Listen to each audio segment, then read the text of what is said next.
भारतीय युवा कांग्रेस में कौन बनेगा राष्ट्रीय अध्यक्ष, उसका काउंटडाउन शुरू हो चुका है।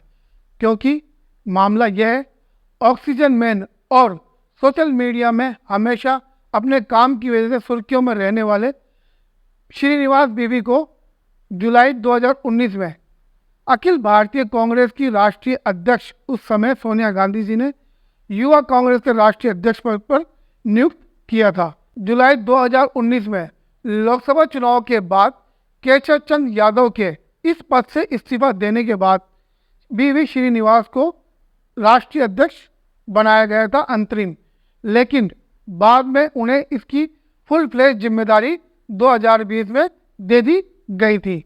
श्रीनिवास बीवी का पूरा नाम श्रीनिवास भद्रावती वेंकटेश है। कर्नाटक के शिवमोगा जिले से उनका ताल्लुक है।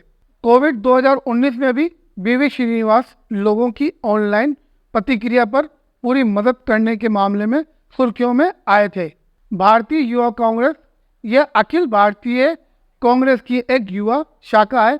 भारतीय युवा कांग्रेस सन 1928 में भारत के विभाजन के ठीक बाद अवधि 1960 के दशक के अंत तक भारतीय राष्ट्रीय कांग्रेस का एक विभाग हुआ करता था।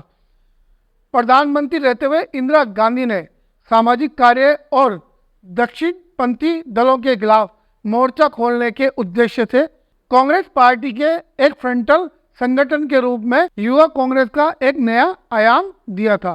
प्रियरंजन दास मुंशी भारतीय युवा कांग्रेस के पहले निर्वाचित अध्यक्ष बनाए गए थे।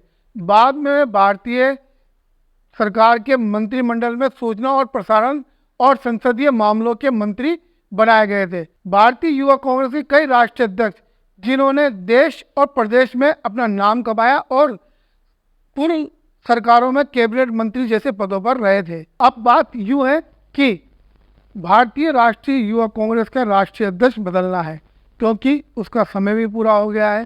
तो राजस्थान प्रदेश से भी इस बार पूरी डिमांड है कि राजस्थान प्रदेश ने जिस तरीके से लोकसभा चुनाव में अपनी एक भूमिका निभाई थी और जिस तरीके से राजस्थान ने सीटें दी थी, तो अब राजस्थान के कुछ नेताओं को दिल्ली में बुलाया भी गया था और नेता अपने अपने आकाओं के यहाँ हाजिरी देने ही पहुँचे थे, क्योंकि इस बार लगता है राजस्थान से राष्ट्रीय अध्यक्ष बनाया जा सकता है।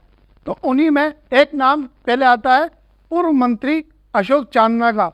वर्तमान में अशोक चांदना विधायक भी है। पूर्व सरकार में युवा मामले और खेल विभाग के स्वतंत्र परिवार और परिवहन सैनिक कल्याण जैसे भी प्रमुख विभाग उनके पास थे। राजस्थान युवा कांग्रेस में चुनाव जीतकर उन्होंने यूथ कांग्रेस में अपनी एक शुरुआत की थी और लंबे समय तक राजस्थान प्रदेश युवा कांग्रेस के अध्यक्ष के रूप में उन्होंने अपनी भूमिका निभाई थी। अशोक चांदना का जन्म 13 जनवरी 1984 को नैनवा बूंदी में गुर्जर परिवार में उनका जन्म हुआ था और अपनी शिक्षा बिरला सीनियर सेकेंडरी स्कूल से पिलानी में जो आता है उससे उन्होंने पूरी की थी। उसके बाद वह पूना से पढ़ाई कर राजस्थान की राजनीति में आए थे और अब अशोक चांदना अपनी राष्ट्रीय अध्यक्ष के लिए जिस तरीके से दौड़ लगा रहे हैं और दिल्ली में अपने नेताओं जिन्हें वे अपने आका मानते हैं उनके यहाँ भी हाजिर लगा रहे हैं कि वे राष्ट्रीय अध्यक्ष बन सके। आपको बता दें, अशोक चांदना ने पहले भी बीवी श्रीनिवासन से बनने से पहले भी उन्होंने इसकी एक बार प्रक्रिया की थी और अशोक चांदना वहाँ दिल्ली में इंटरव्यू भी हुए थे, उसमें उन्होंने अपनी भागीदारी निभाई थी। लेकिन उस समय केशव चंद्र यादव बने, उसके बाद में बीवी श्रीनिवासन बने और अब अशोक चांदना एक उम्मीद लगाए हुए हैं कि वे राष्ट्रीय अध्यक्ष बन सके, उसी के लिए वो दिल्ली में दौड़ लगा रहे हैं। वहीं दूसरा नाम आता है सीताराम लांबा। सीताराम लांबा काफ़ी समय से NSCI के बाद से ही युवा कांग्रेस की राष्ट्रीय कार्यकारिणी में पदाधिकारी हैं और दिल्ली में संगठन में वो काफ़ी एक्टिव है और यूथ कांग्रेस और युवाओं की वो हमेशा तरफदारी करते नजर आते हैं और राजस्थान सरकार में भी पूर्व में वो युवा बोर्ड के चेयरमैन भी रह लिए, राज्य मंत्री का उनको दर्जा था। प्रदेश भर के उन्होंने दौरे किए थे और युवाओं को साथ लेकर चलने की बात करते हैं। और सीताराम लांबा सीकर जिले से ताल्लुकात रखते हैं। दाता रामगढ़ एक विधानसभा क्षेत्र है, वहाँ से टिकट की दावेदारी भी करते हैं।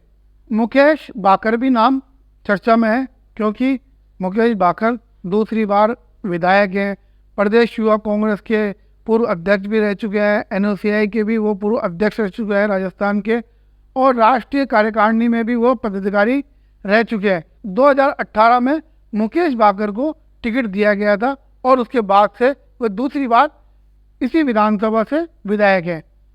मुकेश बाखर सचिन पायलट के करीबी माने जाते हैं क्योंकि उनके विश्वसनीय विधायकों में उनकी एक पहचान है। तो मुकेश बाखर भी दिल्ली में एक रास्ता बना रहे हैं कि राष्ट्रीय अध्यक्ष कैसे बना जाए, क्योंकि जिस तरीके से वो राजस्थान में सक्रिय रहे, संगठन में सक्रिय रहे, राजस्थान यूनिवर्सिटी की राजनीति में सक्रिय रहते हैं, तो वो चाहते हैं कि उन्हें ये मुकाम मिले और वो दिल्ली में हाजिरी लगा रहे हैं। जाट राजनीति में सक्रिय है, जाट समाज से वो आते हैं, उनका ताल्लुक है जो नागौर जिले से है, और सामाजिक और राजनीतिक कार्यों में वो बहुत पहले ही सक्रिय हो गए थे और अब वे राष्ट्रीय अध्यक्ष की एक मुहिम है जिसे में वे शामिल हो गए हैं। बात की जाएगी गणेश गोगरा की। ये राजस्थान युवा कांग्रेस के पूर्व अध्यक्ष भी रह चुके हैं और डूंगरपुर विधानसभा क्षेत्र है, आदिवासी क्षेत्र कहलाता है, वहाँ से वे दूसरी बार विधायक बने हैं। गणेश गोगरा की आपको बता दें कि गणेश गोगरा ने यूथ कांग्रेस के एक विधानसभा अध्यक्ष पद से राजनीति में अपनी शुरुआत की थी। उसके बाद वो राजस्थान प्रदेश युवा कांग्रेस के अध्यक्ष बने और आदिवासी चेहरे में, क्योंकि आपको बता दें कि डूंगरपुर बांसवाड़ा जो जिला है वो आदिवासी बाहुल है और वहाँ पर महेंद्रजीत मालवीय के जाने के बाद से ही आदिवासी चेहरे की एक डिमांड है। और जिस तरीके से भारतीय आदिवासी पार्टी अपना एक स्थान बना रही है और वहाँ कांग्रेस की लीडरशिप कमज़ोर हो रही है, तो गणेश गोगरा को भी पार्टी मौका दे सकती है, क्योंकि गणेश गोगरा एक आदिवासी चेहरे के रूप में अपनी एक पहचान बना चुके हैं पार्टी में। और जिस तरीके से गणेश गोगरा ने पिछले प्रदेश अध्यक्ष रहते हुए युवा कांग्रेस के अपना काम किया था, वो भी एक काबिले तारीफ रहा है। वहीं बात की जाएगी माइनॉरिटी चेहरे की, तो माइनॉरिटी में भी एक चेहरा है अमरदीन फ़कीर। अमरदीन फ़कीर साले मोहम्मद पूर्व मंत्री का छोटा भाई है और उनके पिताजी स्वर्गीय गाजी फ़कीर साहब जो बॉर्डर के सुल्तान के रूप में भी उनकी एक पहचान थी और उनका बहुत बड़ा सम्मान था, तो वो उनके पुत्र हैं और जैसलमेर बाड़मेर की राजनीति में उनका बहुत बड़ा दखल है इनके परिवार का। तो अमरदीन भी कई समय से प्रयास कर रहे हैं। तो अब की बात माइनॉरिटी चेहरे के ऊपर जो जिस तरीके से दिल्ली में देखा जा रहा है, तो राजस्थान में हो या देश में जिस तरीके से हो, तो माइनॉरिटी कांग्रेस के साथ हमेशा खड़ी रही है और पहले भी मुस्लिम राष्ट्रीय अध्यक्ष बनाए गए हैं। नदीम जावेद की बात की जाएगी या फिर गुलाम नबी आज़ाद भी थे जो, लेकिन अब वो कांग्रेस में नहीं है, तो वो भी राष्ट्रीय अध्यक्ष रहे हैं। अब अमरदीन फ़कीर भी अपना एक भविष्य देख रहे हैं और दिल्ली में जिस तरीके से अपने नेताओं से लॉबिंग की बात कर रहे हैं, तो अब राष्ट्रीय अध्यक्ष की जिस तरीके से लॉबिंग सभी नेता कर रहे हैं, अब देखना यह है कि किसे बनाया जाएगा और कब बनाया जाएगा, ये तो सुर्खियाँ हैं। और आप आगे देखते रहिए और हमारे चैनल को लाइक और सब्सक्राइब जरूर करिए।